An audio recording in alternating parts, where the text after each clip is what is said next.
दोस्तों एक बार शेयर करके उन सभी साथी लोगों को बुला लो जो सूचना सहायक की तैयारी कर रहे हैं या फिर कोई एलडीसी की तैयारी कर रहे हैं, क्योंकि आज अपना ये सेशन है बहुत ही विशेष सेशन होने वाला है। क्योंकि आज अपने इस सेशन में जो सबसे इम्पोर्टेंट रोल जो अदा करती है टाइपिंग, नहीं उससे के लिए जो है टाइपिंग के जो एक्सपर्ट है और हमारे अजीज है और हमारे जो गेस्ट भी हैं, हमारे दोस्त भी हैं और सूचना सहायक लगे हुए भी हैं, ठीक है। और उन्होंने जो है इस पिछली वाली भर्ती में इसके बारे में बहुत सारी टिप्स भी दी थी और बहुत सारे जो है बच्चों को सक्सेस भी जो है दिलवाई है। तो यहाँ पर देखेंगे कि टाइपिंग को आप किस तरीके से करेंगे, क्या तरीके से करेंगे, किस तरीके से टाइपिंग आएगी, आपको क्या इसमें करना है। काफ़ी सारे बच्चों का ये था कि सर एक बार टाइपिंग का एक वीडियो ज़रूर बनाइए जिसमें कि हमें पता चले। तो देखिए टाइपिंग के लिए जो है हम इतने ज़्यादा एक्सपर्ट नहीं थे कि हम आपको इसके बारे में सब कुछ बता सकें। इसलिए आज हमारे विशेष जो है गेस्ट है, हमारे साथी है, हमारे मित्र हैं, सूचना सहायक जो लगे हुए हैं यहीं पर अपने जयपुर में ही इनकी पोस्टिंग है। तो यहाँ पर विनोद सर अपने साथ जुड़ने वाले हैं। तो एक बार सभी साथियों को बुला लो और ये जो जहाँ पर आपको सबसे ज़्यादा डर लगता है टाइपिंग के बारे में, तो टाइपिंग का पूरा चिट्ठा जो है आपके सामने खुलने वाला है कि इसमें किस प्रकार से जो है एग्ज़ाम होती है, कैसे आपको इसकी तैयारी करनी है, किस प्रकार से इसमें आपको सक्सेस मिलेगी। क्योंकि यहाँ पर ये तो होता है रिटर्न एग्ज़ाम के बाद में जो आपका जो रोल आता है वो किसका आता है, यहाँ पे टाइपिंग का आता है। और टाइपिंग की जो आपको टिप्स मिलने वाली है वो टिप्स है जो इनके सबसे एक्सपर्ट माने जाते हैं टाइपिंग में। वो साथी आज हमारे पास में आए, तो मैं जो है बुलाना चाहूँगा हमारे साथी विनोद सर को कि वो आकर आपके टाइपिंग के बारे में जितने भी सारी चीज़ें हैं कि सूचना सहायक लगने के बाद टाइपिंग का जो टेस्ट होता है, चाहे वो एलडीसी का हो चाहे इनका हो, लेकिन अभी जो है ज़्यादा जो है ध्यान देंगे किस पर, सूचना सहायक की टाइपिंग है। तो मैं जो है बुलाना चाहूँगा हमारे साथी विनोद सर को कि वो आकर आपके टाइपिंग के बारे में जितने भी सारी चीज़ें हैं कि सूचना सहायक लगने के बाद टाइपिंग का जो टेस्ट होता है, चाहे वो एलडीसी का हो चाहे इनका हो, लेकिन अभी जो है ज़्यादा जो है ध्यान देंगे किस पर, सूचना सहायक की टाइपिंग पे। क्योंकि एलडीसी का अभी समय है, उनको दोबारा से अपन बुलाएंगे, उनकी टाइपिंग अलग तरीके की होती है, इनकी टाइपिंग अलग तरीके की होती है। तो एक बार जो है शेयर कर दो सभी को कि विशेष जो है टाइपिंग के एक्सपर्ट माने जाने वाले, एफिशिएंसी के एक्सपर्ट माने जाने वाले, खुद सूचना सहायक लगे हुए जो है वो आपके सामने आए। तो आज मैं बुलाना चाहूँगा हमारे विशेष गेस्ट जो है हमारे साथी मित्र विनोद सर को कि वो आपको आके और टाइपिंग के बारे में थोड़ी सी जानकारी दें। तो विनोद सर आपके सामने उपस्थित हैं। हेलो दोस्तों, सभी को वेरी गुड इवनिंग।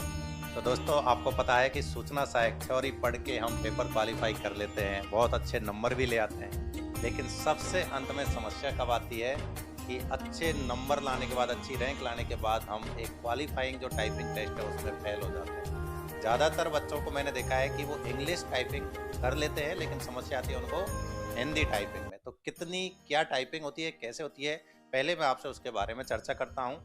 आपने जैसे कि नोटिफिकेशन भी देख लिया होगा, तो नोटिफिकेशन में आपको पता है कि आपके पास में जो टाइपिंग की स्पीड रखी जाती है वो बहुत ही सिंपल है, 20 की। ध्यान रहे टाइपिंग की जो स्पीड है कि वो कितनी है, 20 की, 20 वर्ड पर सेकेंड। टाइमिंग जो रहेगा आपको देखो ध्यान रहे, दो हैं हमारे पास, एक है आपकी हिंदी टाइपिंग और एक है आपकी इंग्लिश टाइपिंग। इसमें भी आपके पास 15 मिनट होंगे और इसमें भी आपके पास में 15 मिनट होंगे, यानी 15-15 मिनट की टाइमिंग रहेगी आपके पास। और उसमें आपको हिंदी भी टाइपिंग करनी है और 15 ही मिनट आपको इंग्लिश की टाइपिंग करनी है। दूसरा आपको सबसे जो इम्पोर्टेंट चीज़ है वो है कि टाइपिंग जब हम सीखें, लर्न करें, उस टाइम कौन से फॉन्ट का इस्तेमाल करें।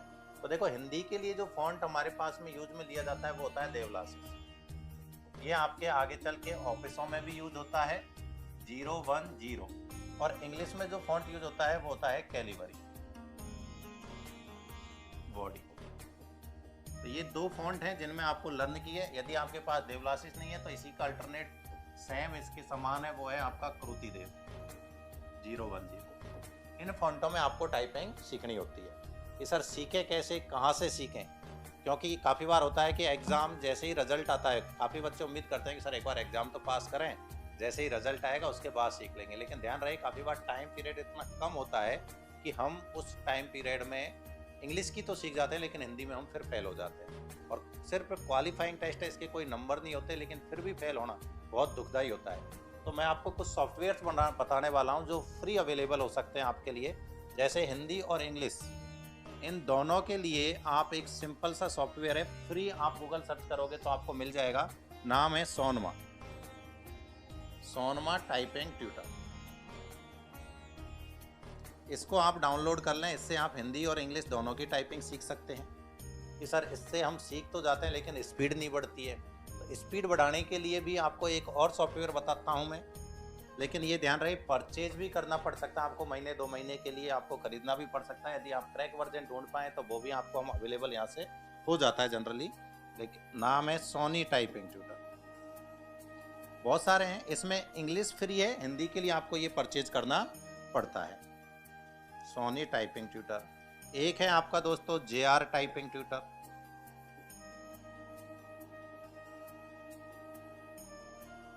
ये वो सॉफ्टवेयर हैं जिनके माध्यम से आप एग्जाम के पैटर्न को ध्यान में रखते हुए टाइपिंग सीख सकते हैं। अब टाइपिंग के लिए सीखने में ज़्यादातर बच्चे क्या है, थोड़ी सी उंगलियां चलने लगती हैं और टेस्ट पे टेस्ट देने लग जाते हैं, जिनसे उनकी स्पीड में इंप्रूवमेंट नहीं हो पाता है और वो फिर भी फेल हो जाते हैं। तो 20 की स्पीड कोई बहुत ज़्यादा स्पीड नहीं होती है, बहुत ही सिंपल साधारण सी स्पीड है।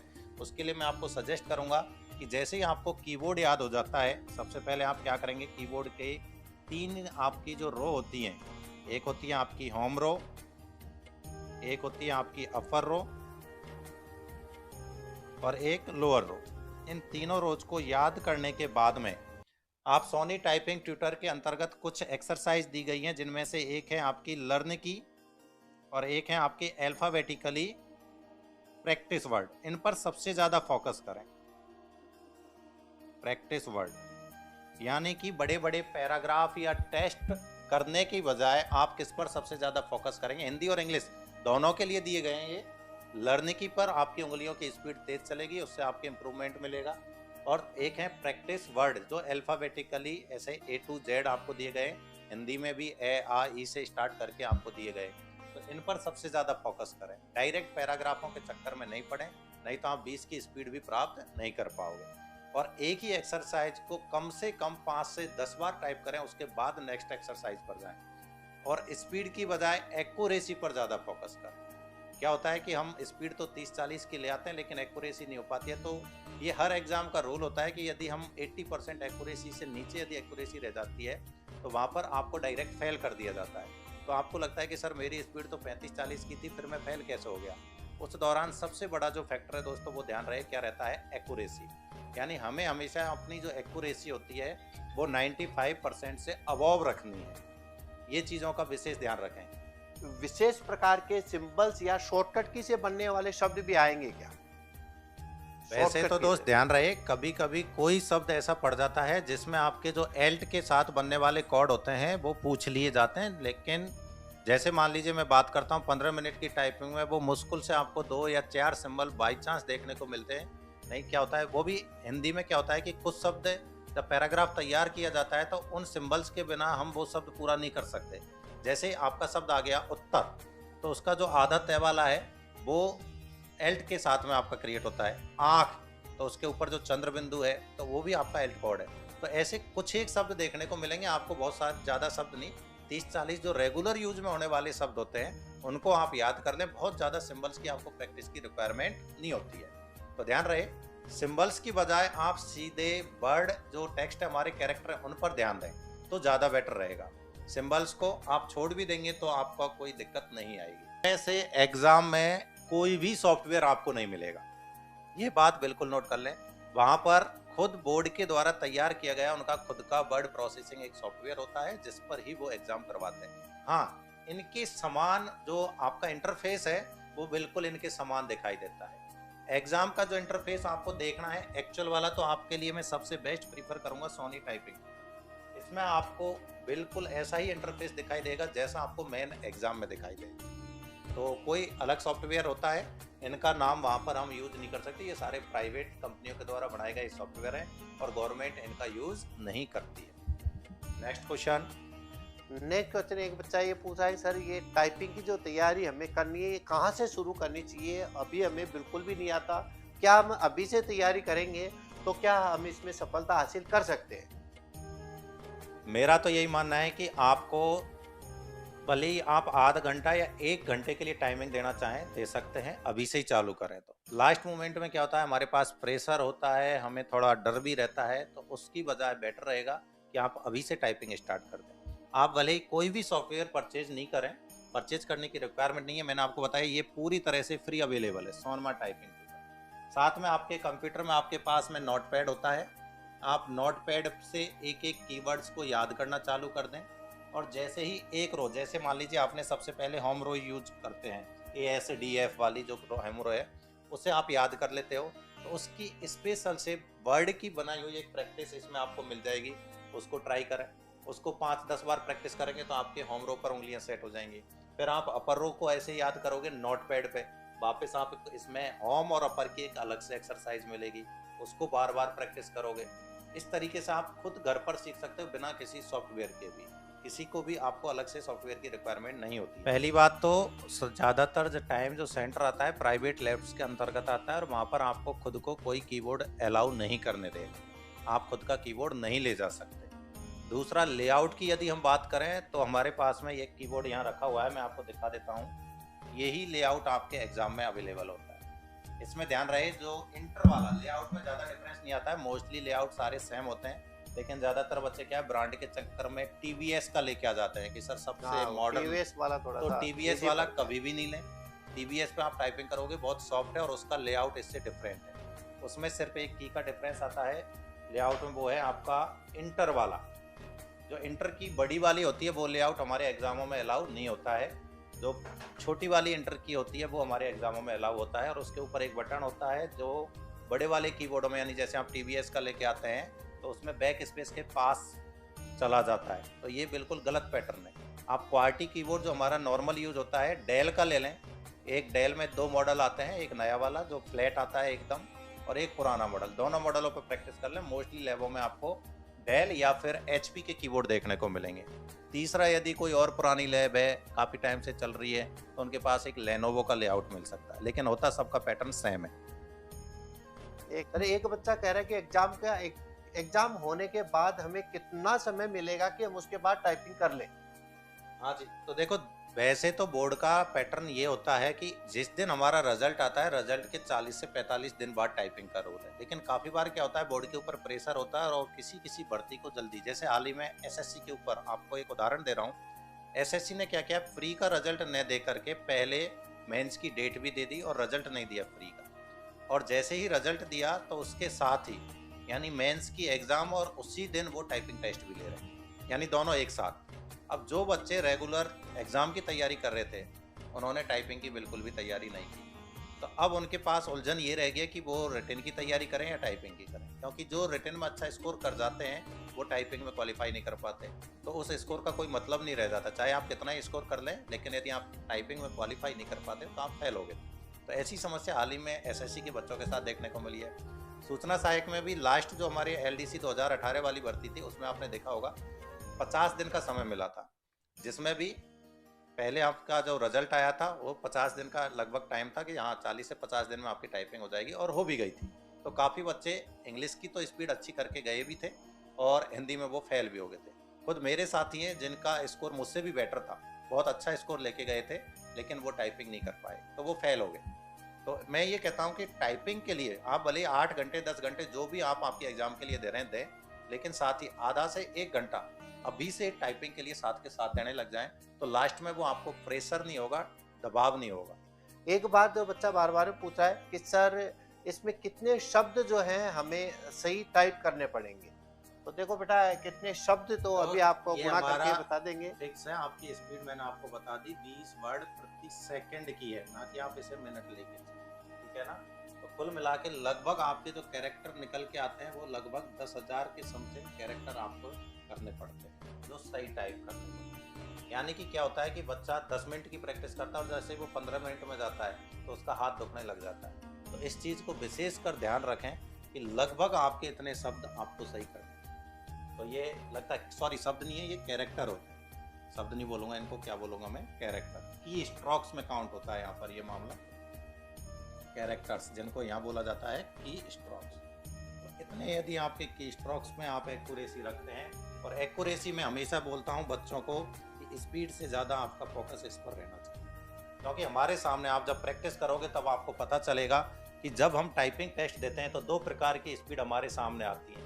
एक स्पीड होती है जिसे हम बोलते हैं ग्रॉस स्पीड, जिसमें हमारी एरर भी काउंट होती है, ध्यान दे लें। और दूसरी जो स्पीड होती है दोस्तों वो होती है आपकी नेट स्पीड। नेट स्पीड में एरर काउंट नहीं होती है। अब यदि आपकी जो एक्यूरेसी है यदि ये 95 प्लस है, 95 प्लस है, तब तो आपकी एरर्स को नेग्लेक्ट करके आपकी ग्रॉस स्पीड को ही काउंट किया जाएगा। और यदि आपकी एक्यूरेसी 95 से नीचे रह जाती है तो ध्यान रहे आपकी कौन सी स्पीड काउंट होती है, नेट स्पीड। अब काफ़ी बार बच्चों के साथ जो समस्या आती है, जो मैंने ज़्यादातर देखी है, वो ये होता है कि उनकी स्पीड तो रहती है 30 से 35 की, क्योंकि आजकल मोस्टली एग्जामों में 35 की स्पीड मांगते हैं इंग्लिश में और 30 की मांगते हैं हिंदी में, तो ये स्पीड मोस्टली हर स्टूडेंट की आजकल मिल जाती है।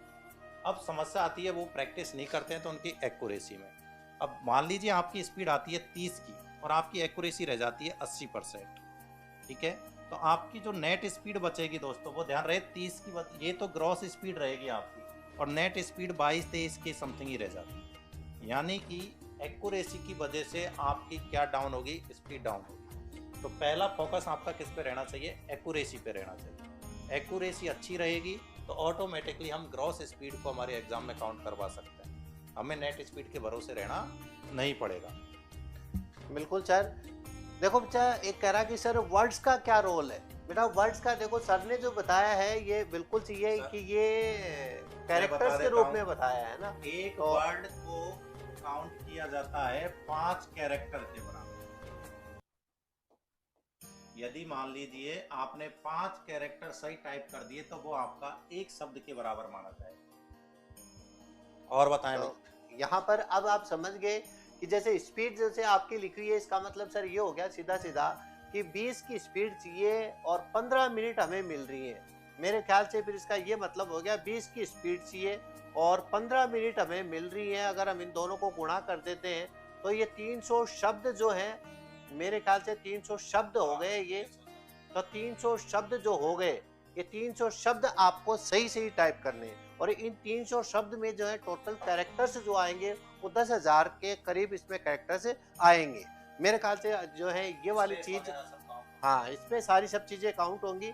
तो 300 शब्द जो है आपको सही टाइप करने हैं। तो शब्दों की बात करें तो 300 शब्द है, और की स्टॉक की बात करें जिसमें कि आपको सारी चीज करना है वो आपके 10,000 के करीब होते हैं। तो यहाँ पर ये वाली चीज बेटा आपको अपने यहाँ से है। सर एक बुक के बारे में पूछ रहा है बच्चा कि टाइपिंग के लिए कौन सी बुक लेकर आए, क्या जरूरत बुक की भी जरूरत पड़ती है क्या? तो किसी बुक की जरूरत। यहाँ पर अभी आपको वो इमेज भी दिखाएंगे कि जिसको सबसे पहले आपको देख के टाइपिंग स्टार्ट करनी है। आप डायरेक्ट जाके बैठ जाते हो और अपने हिसाब से कुछ भी करने लग जाते हो, वो वाला काम यहाँ पर नहीं करना है। तो ये वाली चीज भी आपको देखनी है। तो टाइपिंग से रिलेटेड जितनी भी सारी चीजें थी आपने पूछी है, और यहाँ पर जो मेन जो चीज थी आपके सामने निकल के आई, सर ने अपना एक्सपीरियंस आपके साथ शेयर किया। क्या किया कि भाई इनके साथी लोग जो इनके रिटर्न एग्जाम में इनसे भी ज्यादा मार्क्स थे, लेकिन वो जो है टाइपिंग की वजह से इनके साथी रह गए हैं। तो इसका मतलब कि टाइपिंग का रोल बहुत बड़ा है। टाइपिंग जो है आपको शुरू करनी चाहिए। एक बच्चा पूछ रहा है कि कितना समय मिलेगा, तो देखो उसके बारे में सर भी आपको बता चुके हैं कि इसमें कोई ऐसा फिक्स नहीं होता है। ये मान के चलो कि एग्जाम के बाद में अगर आप शुरू करेंगे तो मेरे ख्याल से जो है आप टाइपिंग नहीं कर पाएंगे, क्योंकि टाइपिंग कोई ऐसी चीज़ नहीं है जिसको आप रट लेंगे, जिसको आप समझ लेंगे या उसको रात दिन बैठकर आप उसको पढ़ लेंगे। क्योंकि टाइपिंग जब आप करने बैठोगे तो आपकी उंगलियां भी दर्द करेंगी, आपका मन भी उबेगा और जो है रेगुलर आप उस पर नहीं बैठ पाएंगे। तो ये वाली चीज़ जो है आपको स्टार्टिंग से ही आपको स्टार्ट करनी पड़ेगी। तो यहाँ देखिए अपनी टेक्निकल टीम जो है आपके सामने वो वाली इमेज लेके आए हैं जो जहाँ से आपको स्टार्ट करना है। तो यहाँ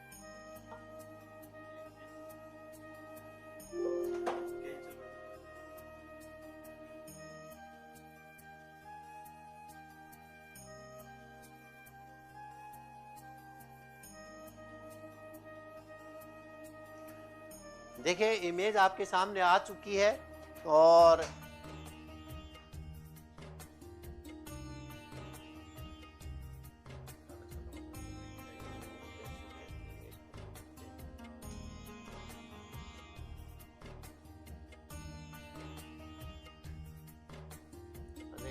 हाथ है राइट वाला और वो ये देखिए बिल्कुल ऐसे डिजाइन सा आपको लग रहा होगा। इसकी पीडीएफ आपको उपलब्ध करवा देंगे। और ये वो स्टार्टिंग है, यहाँ पर जो है इन्होंने खुद ने अपने हाथ से टाइप किया बताया। मैंने पूछा कि भाई आपने ये एक एक पेर इतनी सारी चीजें किस तरीके से टाइप करी हैं या ये मार्केट में आता है, तो इन्होंने बताया कि हिंदी और इंग्लिश दोनों है। ये बोले कि भाई ये हिंदी इंग्लिश के साथ साथ शिफ्ट के साथ आने वाले अक्षर भी हैं और एक एक से तीन तीन जो अक्षर होते हैं वो तीनों जो है मैंने मेरे हाथ से जो है इसको लिखा है। तो बहुत ही शानदार, देखो यहाँ से आपको इसको शुरुआत करनी है। तो सर थोड़ा सा इसके बारे में और बता दो, हमें तो बिल्कुल ये जंजाल सा नजर आ रहा है। देखो इसमें कुछ नहीं है, बहुत ही सिंपल सी चीज है। इतना सा दिखाया गया है कि लेफ्ट हैंड से या राइट हैंड से आपको कौन कौन सी की टाइप करनी है। तो ये कलर कोड देके आपको इसमें समझाया गया है कि जैसे मान लीजिए इस उंगली पर आपका ग्रीन कलर है, तो इस उंगली से आप सिर्फ ये वाली की यूज करोगे। इस पर जैसे ब्लू कलर है तो इसमें आप ये वाली की यूज करेंगे। तो कौन सी उंगली से कौन कौन सी की का यूज करना है टाइपिंग के दौरान, वो यहाँ पर एक ट्रिक के माध्यम से थोड़ा बताया हुआ है। दूसरा, कीबोर्ड पर आपके हाथों की पोजीशन कैसी होनी चाहिए वो चीज़ भी इसमें रखी गई है, जिससे आप समझ सको कि हमें कीबोर्ड पर जब बैठते हैं, काम करते हैं, टाइपिंग करते हैं तो किस पोजीशन में करनी चाहिए। उन चीज़ों का भी यहाँ पर ध्यान रखा गया है कि ये आपकी सही पोजीशन है और इधर आपको जो दिखाई गई है वो रॉन्ग पोजीशन है। ये देखिए इस साइड में आप देखोगे तो ये आपके जो तरीके होते हैं आड़ा टेढ़ा हाथ रखने की, तो वो गलत पोजीशन के बारे में यहाँ पर आपको बताया गया है। तो एक बार इसको आप जब देखोगे तो खुद समझ जाओगे कि ये पूरा जो लेआउट है क्या कहना चाह रहा है। कीबोर्ड का लेआउट भी समझ में आएगा। दूसरा जो मैं आपको बता रहा था कि टीबीएस वाला जो कीबोर्ड है वो क्यों नहीं लेना चाहिए, तो देखो कि उसमें ये वाला इंटर की मैं बात कर रहा था यहाँ पर कि ये जो इंटर की है ये छोटी होती है, उसमें बड़ी होती है। टीबीएस वाले में यही कीबोर्ड कैसे होगी आपको इस तरीके से देखने को मिलेगी। जो भी कीबोर्ड है जिसमें ये इंटर की इस तरीके को देखने की मिले वो आपको नहीं लेना है, ये हमारे एग्जाम में अलाउ नहीं होता है।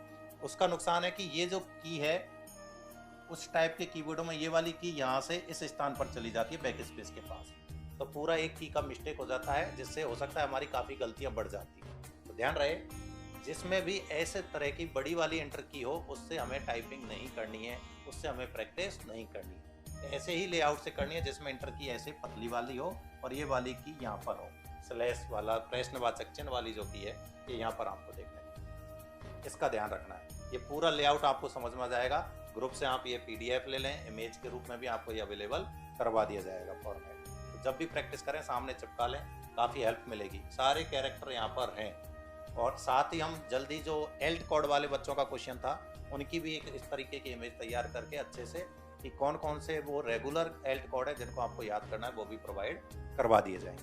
बहुत मुश्किल बात हो जाती है, लेकिन ये बात ज़रूर बोलूँगा कि आप जब यहाँ पर खुद घर पर ये समझो कि 30 की स्पीड लेके आओगे तब एग्ज़ाम में आप 20 की लेके आ पाओगे। क्या होता है वहाँ पर प्रेशर भी होता है। दूसरा, सिटिंग अरेंजमेंट हर जगह का अलग होता है। जैसे मैं मेरी बात करूँ, जिस जगह मेरा सेंटर आया था जब सूचना सहायक की, तो वहाँ पर टेबलें इतनी ऊंची थी कि यदि मैं स्टूल पर बैठ के टाइपिंग करता तो मेरे हाथ इस तरीके से रहते, यानी मैं बैठ के टाइपिंग नहीं कर पा रहा। तो मैंने पूरा जो टेस्ट था 15-15 मिनट का खड़े होके दिया था, टेबल के ऊपर रखा, रैक से निकाल के कीबोर्ड पर खड़े खड़े मैंने पूरा टाइपिंग टेस्ट दिया था। ये मेरा पर्सनल एक्सपीरियंस है।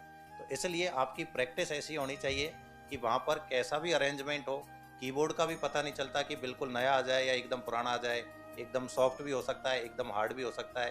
तो मैं कहूँगा अलग अलग प्रकार के कीबोर्ड से भी आप प्रैक्टिस करें, जिससे किसी भी प्रकार का आ जाए हमें हमारी टाइपिंग में किसी प्रकार की प्रॉब्लम नहीं हो। नहीं तो आपका बहुत अच्छा स्कोर टाइपिंग में फेल होने के कारण सारा बेकार चला जाएगा। क्योंकि ये नहीं कि मेरिट में नहीं जुड़ रही है तो आपके वो किसी काम की नहीं है, क्योंकि टाइपिंग में फेल होने का मतलब है आप पूरी तरह फेल हो। बिल्कुल सर, बहुत बहुत धन्यवाद।